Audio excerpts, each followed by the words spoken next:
श्री आदित्यहृदय स्तोत्र। ततो युद्ध परिश्रान्तम् समरे चिन्तया स्थितम् रावणं चाग्रतो दृष्ट्वा युद्धाय समुपस्थितम् दैवतैश्च समागम्य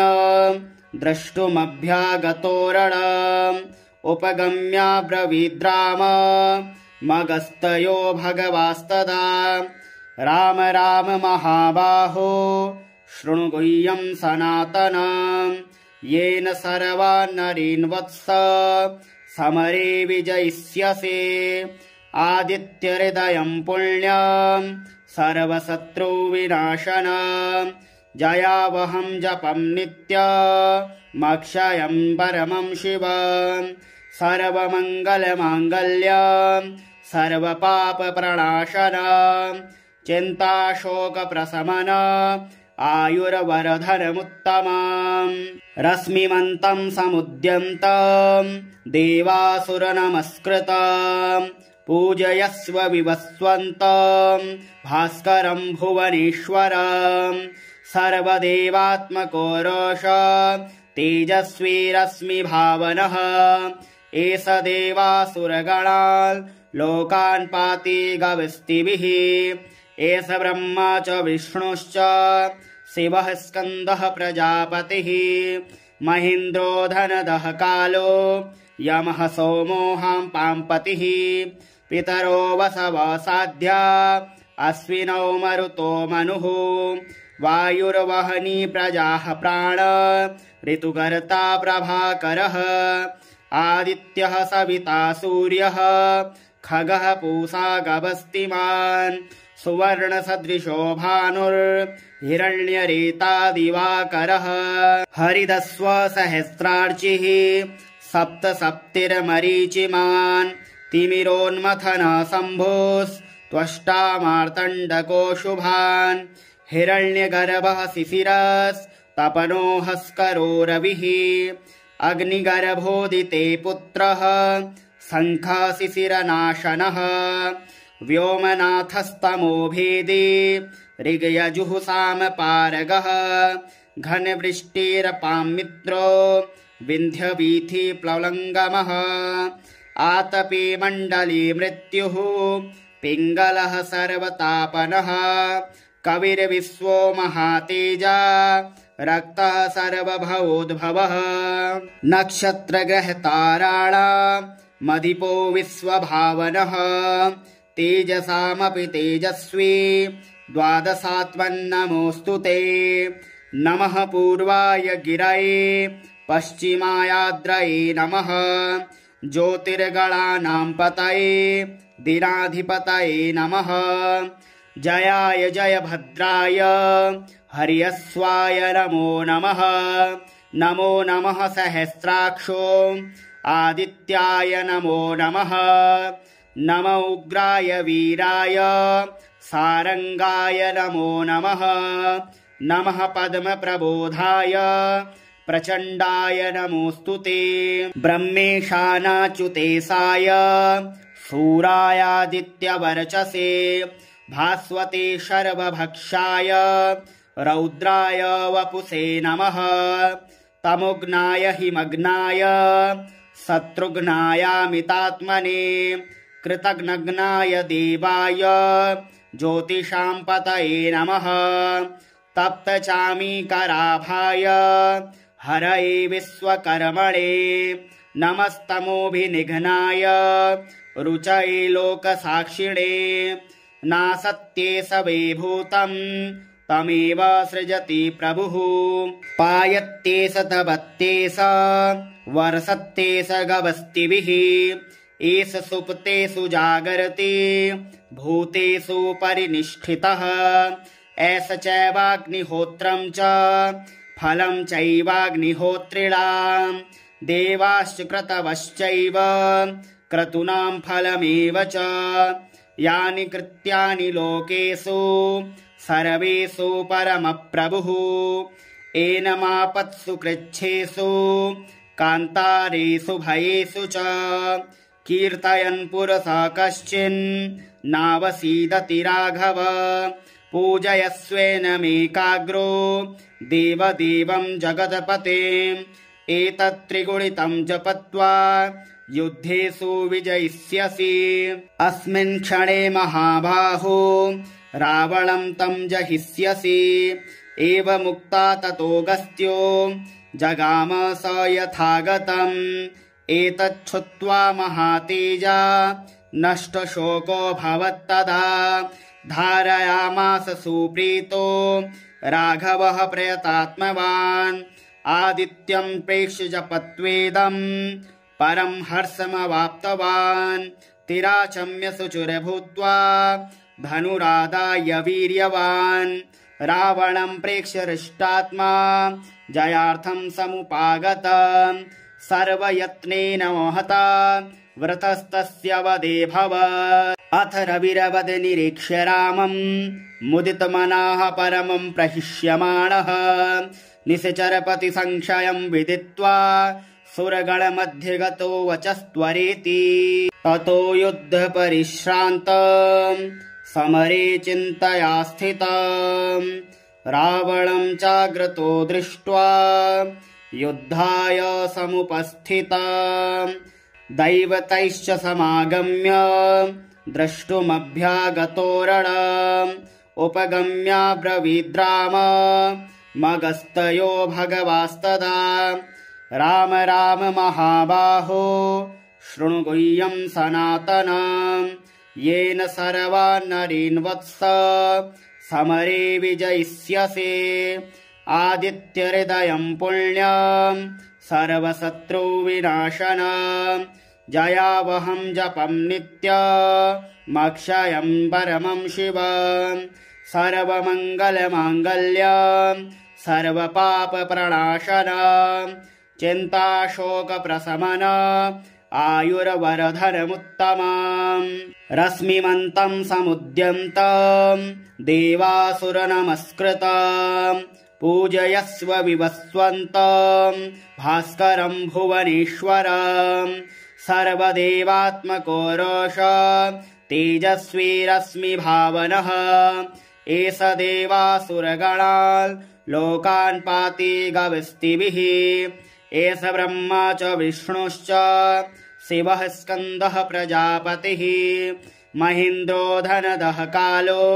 यमः सोमोऽहं पाम्पतिः पितरो वसवः साध्या अश्विनौ मरुतो मनुः वायुर्वहनी प्रजाः प्राण ऋतुकर्ता प्रभाकरः आदित्यः सविता सूर्यः खगः पूषा गभस्तिमान् सुवर्णसदृशो भानुर्हिरण्यरेता दिवाकरः हरिदस्व सहस्रार्चिः सप्तसप्तिर्मरीचिमान् तिमिरोन्मथन शम्भुस्त्वष्टा मार्तण्डको शुभान् हिरण्यगर्भः शिशिरस्तपनो हस्करो रविः अग्निगर्भोदिते पुत्रः शङ्खशिशिरनाशनः व्योमनाथस्तमो भेदी ऋग्यजुःसामपारगः घनवृष्टिरपामित्रो विन्ध्यवीथिप्लवङ्गमः आतपे मण्डले मृत्युः पिङ्गलः सर्वतापनः कविर्विश्वो महातेजा रक्तः सर्वभवोद्भवः नक्षत्रग्रहताराणां मदिपो विश्वभावनः तेजसामपि तेजस्वी द्वादशात्मन्नमोऽस्तु ते नमः पूर्वाय गिरये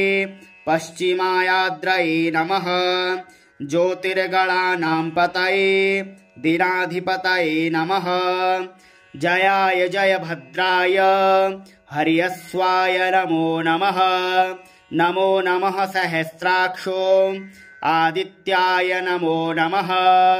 नमो उग्राय वीराय सारंगाय नमो नमः नमः पद्मप्रबोधाय प्रचण्डाय नमोऽस्तु ते ब्रह्मेशानाच्युतेशाय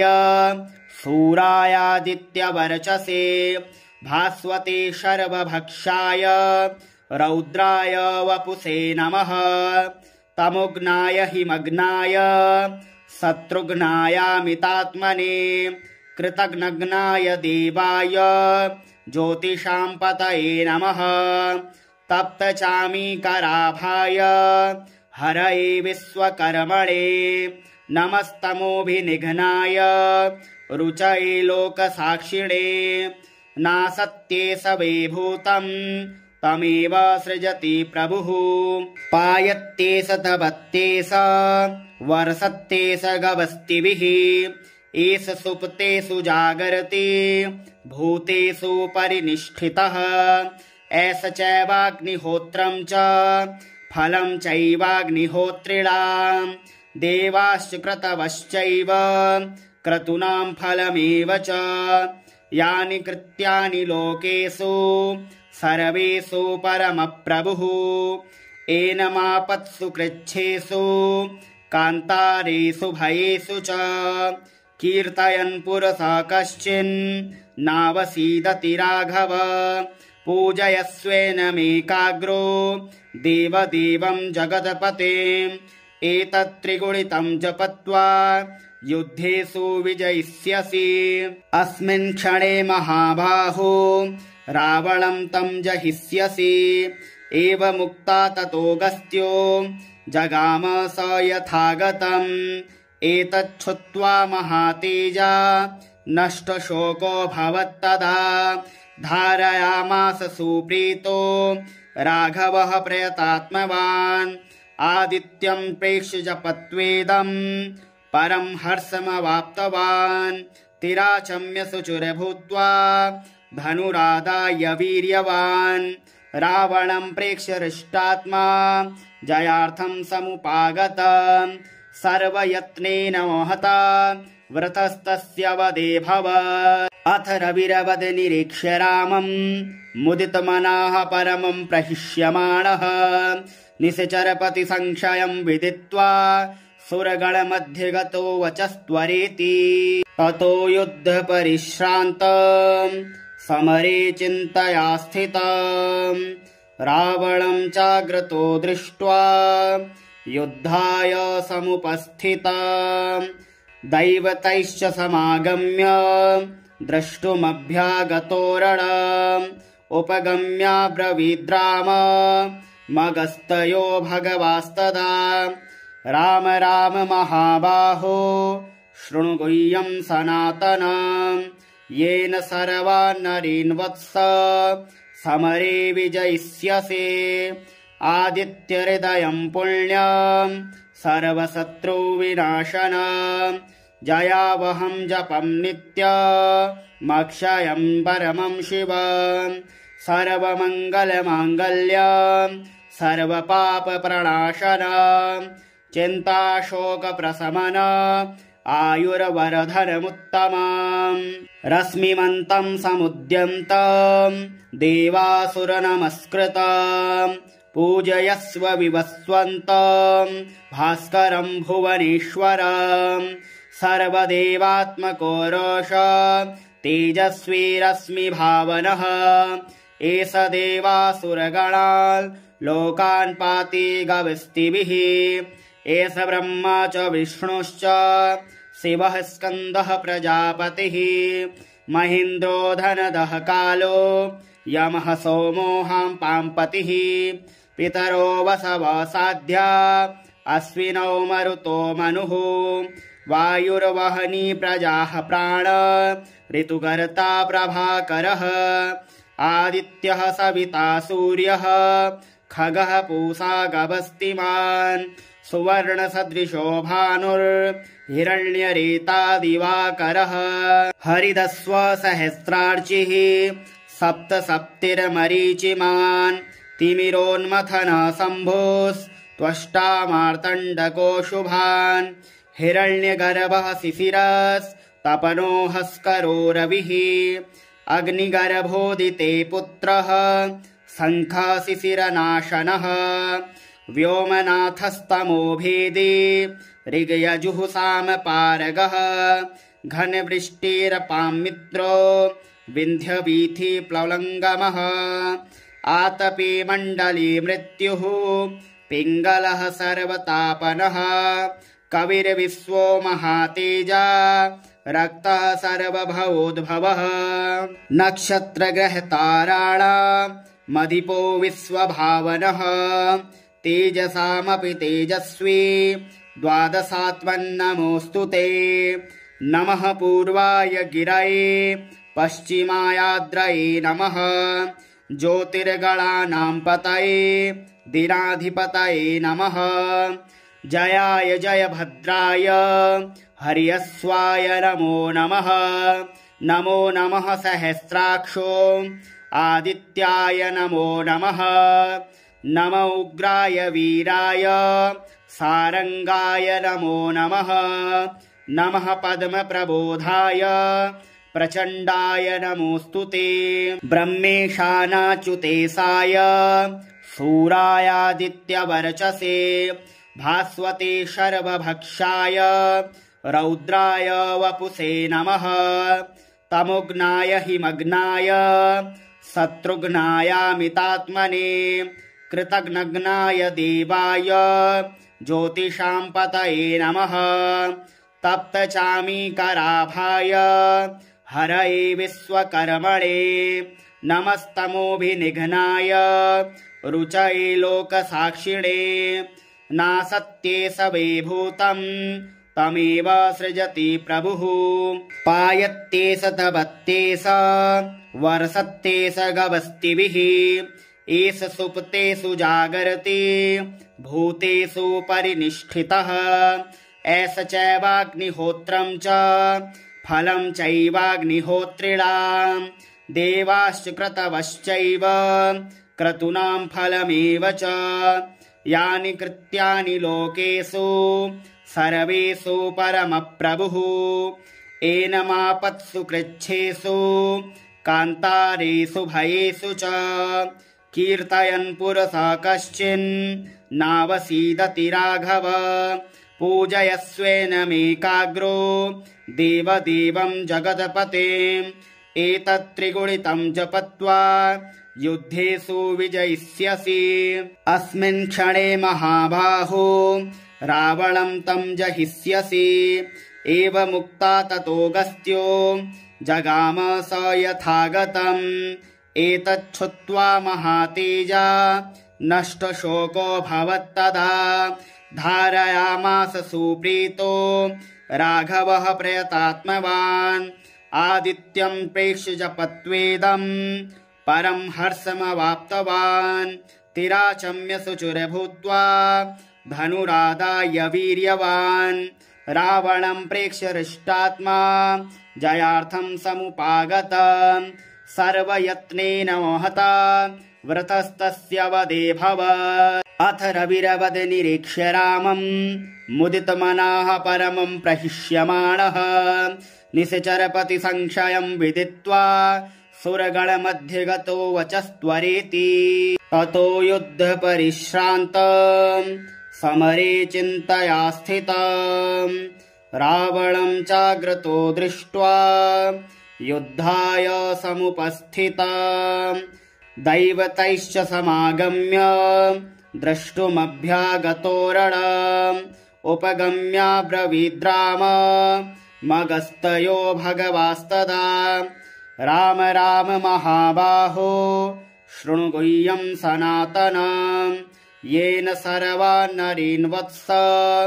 समरे विजयिष्यसे आदित्यहृदयं पुण्यं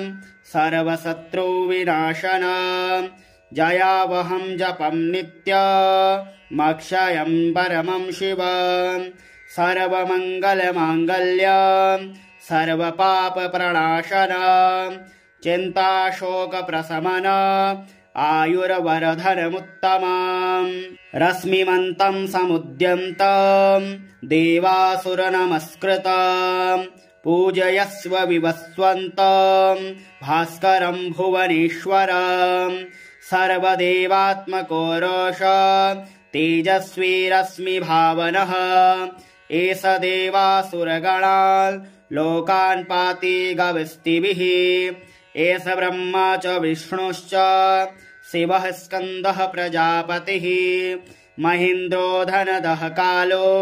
यमः सोमोऽहं पाम्पतिः पितरो वसव साध्या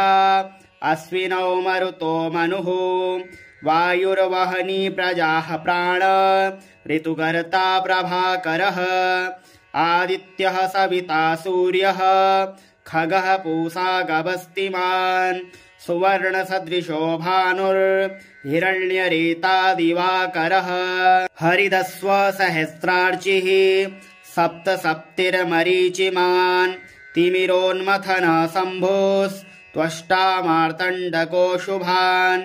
हिरण्यगर्भः शिशिरस्तपनो हस्करो रविः अग्निगर्भोदिते पुत्रः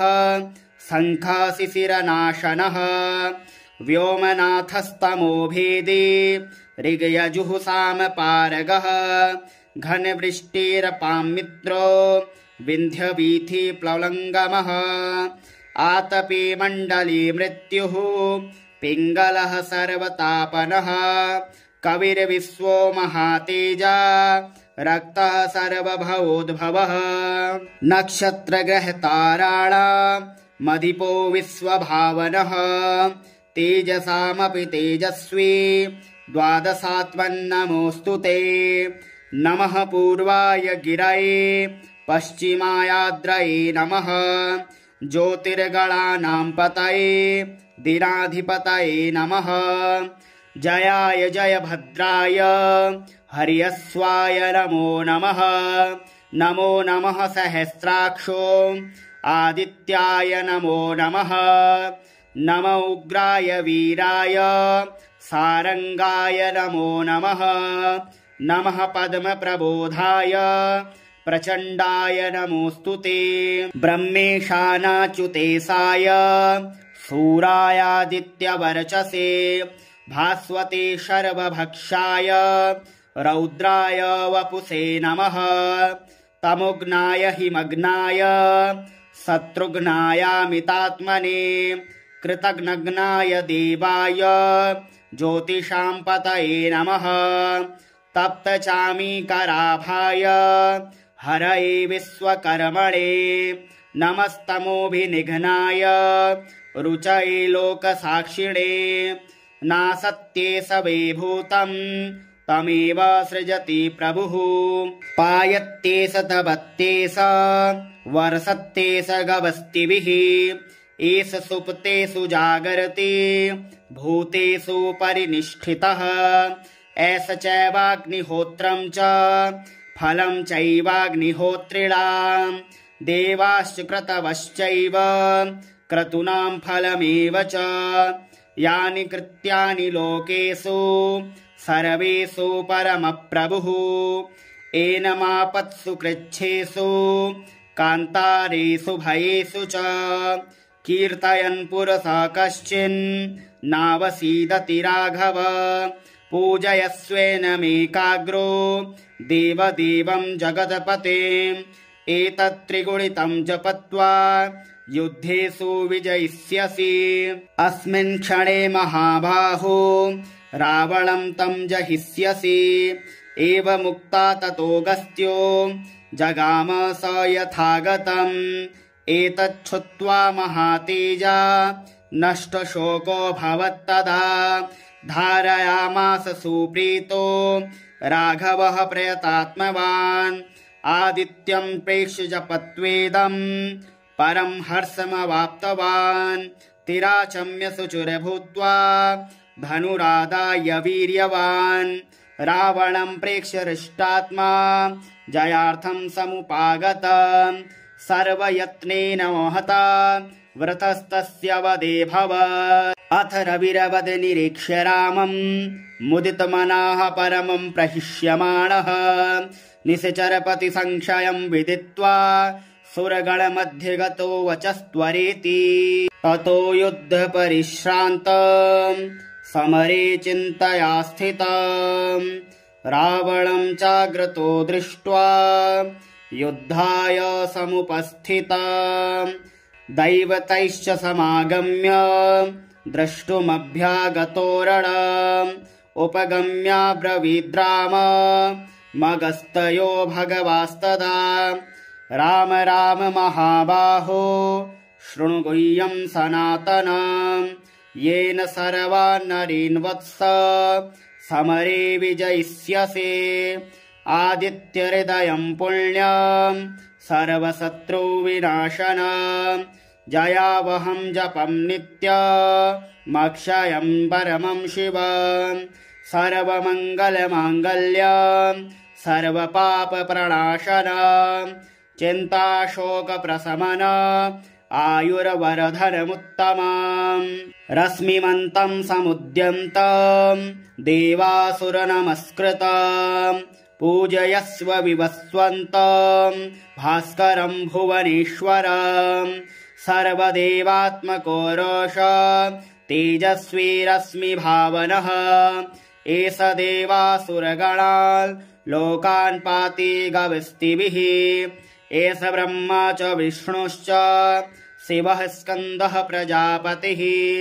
महेन्द्रो धनदः कालो यमः सोमोऽहं पाम्पतिः पितरो वसवः साध्या अश्विनौ मरुतो मनुः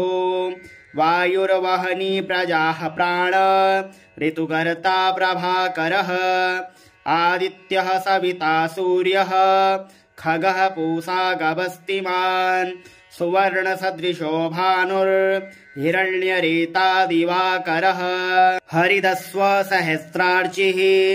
सप्तसप्तिर्मरीचिमान् तिमिरोन्मथन शम्भुस्त्वष्टा मार्तण्डको शुभान् हिरण्यगर्भः शिशिरस्तपनो हस्करो रविः अग्निगर्भोदिते पुत्रः शङ्खः शिशिरनाशनः व्योमनाथस्तमो भेदी ऋग्यजुः सामपारगः घनवृष्टिरपां मित्रो विन्ध्यवीथि प्लवङ्गमः आतपे मण्डले मृत्युः पिङ्गलः सर्वतापनः कविर्विश्वो महातेजा रक्तः सर्वभवोद्भवः नक्षत्रग्रहताराणां मदिपो विश्वभावनः तेजसामपि तेजस्वी द्वादशात्मन्नमोऽस्तु ते नमः पूर्वाय गिरये पश्चिमायाद्रये नमः ज्योतिर्गणानां पतये दिनाधिपतये नमः जयाय जयभद्राय हर्यश्वाय नमो नमः नमो नमः सहस्राक्षो आदित्याय नमो नमः नमो उग्राय वीराय सारंगाय नमो नमः नमः पद्मप्रबोधाय प्रचण्डाय नमोऽस्तु ते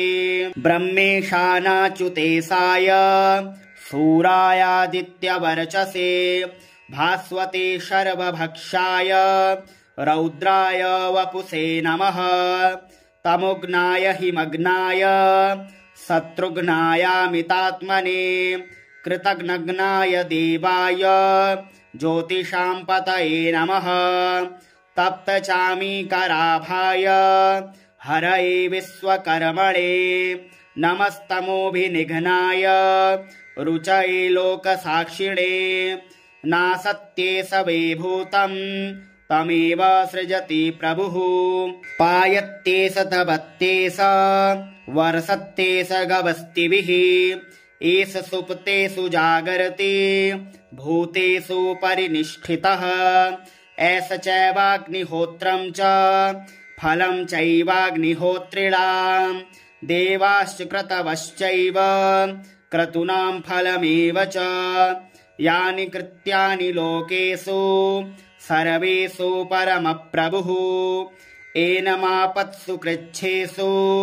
कान्तारेषु भयेषु च कीर्तयन् पुरसः कश्चिन् नावसीदति राघव पूजयस्वेनमेकाग्रो देवदेवं जगत्पतिम् एतत् त्रिगुणितं जपत्वा युद्धेषु विजयिष्यसि अस्मिन् क्षणे महाबाहो रावणं तं जहिष्यसि एवमुक्ता ततोऽगस्त्यो जगाम स यथागतम् एतच्छ्रुत्वा महातेजा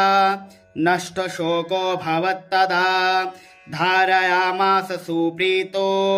राघवः प्रयतात्मवान् आदित्यं प्रेक्ष्य जपत्वेदं परं हर्षमवाप्तवान् तिराचम्य शुचिर्भूत्वा धनुरादाय वीर्यवान् रावणं प्रेक्ष्य हृष्टात्मा जयार्थं समुपागत सर्वयत्नेन महता व्रतस्तस्य वदेभवत् अथ रविरवद निरीक्ष्य रामं मुदितमनः परमं प्रहिष्यमाणः निश्चरपति संशयं विदित्वा सुरगणमध्ये गतो वचस्त्वरेति ततो युद्ध परिश्रान्तं समरे चिन्तया स्थितं रावणं चाग्रतो दृष्ट्वा युद्धाय समुपस्थितं दैवतैश्च समागम्य द्रष्टुमभ्यागतो रणम् उपगम्याब्रवीद्राम मगस्तयो भगवास्तदा राम राम महाबाहो शृणु गुह्यं सनातनम् येन सर्वान् नरीन् वत्स समरे विजयिष्यसे आदित्यहृदयं पुण्यं सर्वशत्रुविनाशनम् जयावहं जपं नित्यमक्षयं परमं शिवम् सर्वमङ्गलमाङ्गल्यं सर्वपापप्रणाशनम् चिन्ताशोकप्रशमन आयुर्वरधनमुत्तमम् रश्मिमन्तं समुद्यन्तं देवासुरनमस्कृतं पूजयस्व विवस्वन्तं भास्करं भुवनेश्वरम् सर्वदेवात्मको रोष तेजस्वी रश्मिभावनः एष देवासुरगणान् लोकान् पाति गविस्तिभिः एष ब्रह्मा च विष्णुश्च शिवः स्कन्दः प्रजापतिः महेन्द्रो धनदः कालो यमः सोमोऽहं पाम्पतिः पितरो वसवः साध्या अश्विनौ मरुतो मनुः वायुर्वहनी प्रजाः प्राण ऋतुकर्ता प्रभाकरः आदित्यः सविता सूर्यः खगः पूषा गभस्तिमान् सुवर्णसदृशो भानुर्हिरण्यरेता दिवाकरः हरिदस्व सहस्रार्चिः सप्तसप्तिर्मरीचिमान् तिमिरोन्मथन शम्भुस्त्वष्टा मार्तण्डको शुभान् हिरण्यगर्भः शिशिरस्तपनो हस्करो रविः अग्निगर्भोदिते पुत्रः शङ्खः शिशिरनाशनः व्योमनाथस्तमो भेदे ऋग्यजुः सामपारगः घनवृष्टिरपां मित्रो विन्ध्यवीथि प्लवङ्गमः आतपे मण्डले मृत्युः पिङ्गलः सर्वतापनः कविर्विश्वो महातेजा रक्तः सर्वभवोद्भवः नक्षत्रग्रहताराणां मदिपो विश्वभावनः तेजसामपि तेजस्वी द्वादशात्मन्नमोऽस्तु ते नमः पूर्वाय गिरये पश्चिमायाद्रये नमः ज्योतिर्गणानां पतये दिनाधिपतये नमः जयाय जयभद्राय हर्यस्वाय नमो नमः नमो नमः सहस्राक्षो आदित्याय नमो नमः नमो उग्राय वीराय सारंगाय नमो नमः नमः पद्मप्रबोधाय प्रचण्डाय नमोऽस्तु ते ब्रह्मेशानाच्युतेशाय शूरायादित्यवर्चसे भास्वते शर्वभक्षाय रौद्राय वपुषे नमः तमोघ्नाय हिमग्नाय शत्रुघ्नायामितात्मने कृतघ्नघ्नाय देवाय ज्योतिषां पतये नमः तप्तचामीकराभाय हरये विश्वकर्मणे नमस्तमोभिनिघ्नाय रुचये लोकसाक्षिणे नासत्ये सवे भूतं तमेव सृजति प्रभुः पायत्ते सतवत्ते स वर्षत्ते स गवस्तिभिः एष सुप्तेषु जागर्ति